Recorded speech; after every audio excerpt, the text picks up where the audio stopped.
পাঞ্জাবির কাপড় দিয়ে আরো একটা জামা বানিয়ে ফেললাম। আর এই জামাটা কিভাবে বানালাম অবশ্যই আপনাদের সাথে শেয়ার করব। আর এই পাঞ্জাবির কাপড়টা আনতে যে আমাকে কি পরিমাণে প্যারা খেতে হয়েছে সেটা শুধুমাত্র আমি জানি। আর এই পাঞ্জাবির কাপড়টা কিন্তু আমার কাছ থেকে ডাবল দাম রেখে দিয়েছিল দোকানদার। একে তো জামার কাপড়টা কিনে একদমই লস খেয়ে গিয়েছি আমি, তার উপরে জামাটা কিন্তু 101টা তালি দিতে হয়েছিল আমাকে, কারণ জামার কাপড়টা একটু কম হয়ে গিয়েছিল, আর একটু কিনলে ভালো হতো। জামাটা যতই তালি দিই তারপরও কিন্তু জামাটা আমি বানিয়ে পড়তে পেরেছিলাম, এটাই আমার কাছে অনেক বেশি ভালো লেগেছিল।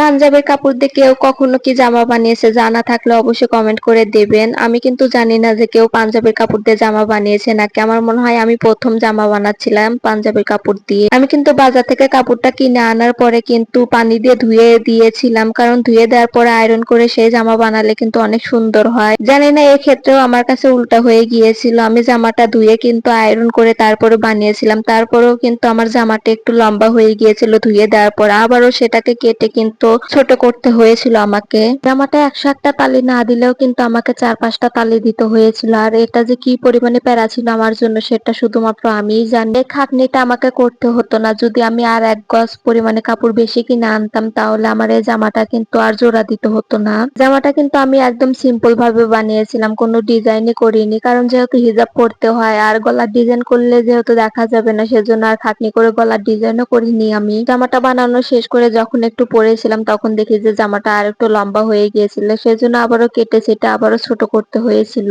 মানে জামাটা বানাতে গিয়ে আমি কোনোভাবে শান্তি পাচ্ছিলাম না, একটা না একটা খুঁত কিন্তু বেরিয়ে আসতেছিল জামা থেকে। জামাটা বানাতে গিয়ে যে পরিমাণে প্যারা সম্মুখীন হতে হয়েছিল আমাকে, সেজন্য ভেবেছিলাম জামাটা বানাবোই না, কিন্তু যখন বানাতে বসেছিলাম তখন তো জামাটা কমপ্লিট করতে হবে, না করলে কিন্তু মনে শান্তি পাওয়া যাবে না। জামা বানানোর সময় যদি কোনো না কোনো খুঁত বের হয়ে আসে তখন কিন্তু আর জামাটা বানাতে মন চায় না, এই জন্যই কিন্তু জামাটা বানাতে আমার 3-4 দিন লেগে গিয়েছিল। আর যখনই কোনো কাজ করতে গিয়ে আমার ভুল হয় তখন কিন্তু সেই কাজটা আমি আর করি না, তার কিছুক্ষণ পরে কিন্তু করি, কারণ তখন কিন্তু আমাদের মাথা এমনি নষ্ট হয়ে থাকে, তখন কি থুয়ে কি করব সেটা আর মাথার ভিতরে আর আসে না। জামা বানাতে গিয়ে যদি আমরা কোনোভাবে একটা ভুল করে বসি তাহলে পুরো জামাটাই কিন্তু নষ্ট হয়ে যাবে, সেটা আর পরার যোগ্য হবে না। সেজন্য মাথা ঠান্ডা রেখে জামাটা বানাতে হবে, যদিও ভুল হয়ে যায় তাহলে মাথা ঠান্ডা রেখে ভাবতে হবে এই জামাটার জন্য আমাকে পরবর্তী পদক্ষেপ কি নিতে হবে সেটাই কিন্তু ঠান্ডা মাথায় ভাবতে হবে। আর ঠান্ডা মাথায় ভাবতে গেলে অবশ্যই তখন কিন্তু জামা বানানো বাদ দিতে হবে।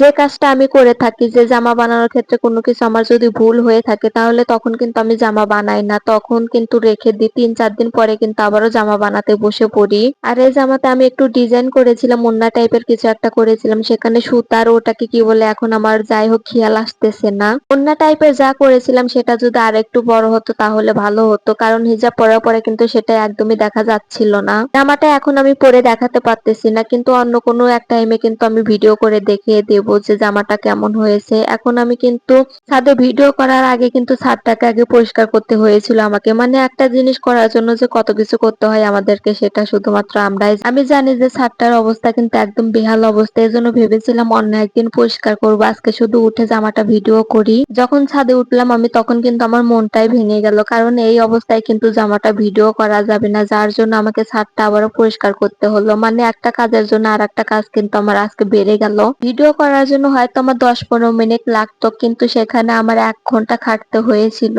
যাই হোক সবকিছু কিন্তু আমি কমপ্লিট করে ফেলেছিলাম। তারপরে একদিন ভেবেছিলাম যে জামাটা যেহেতু বানিয়েছে অনেক ময়লা হয়ে গিয়েছিল, সেজন্য আবারও জামাটা কিন্তু ধুয়ে দিয়েছিলাম।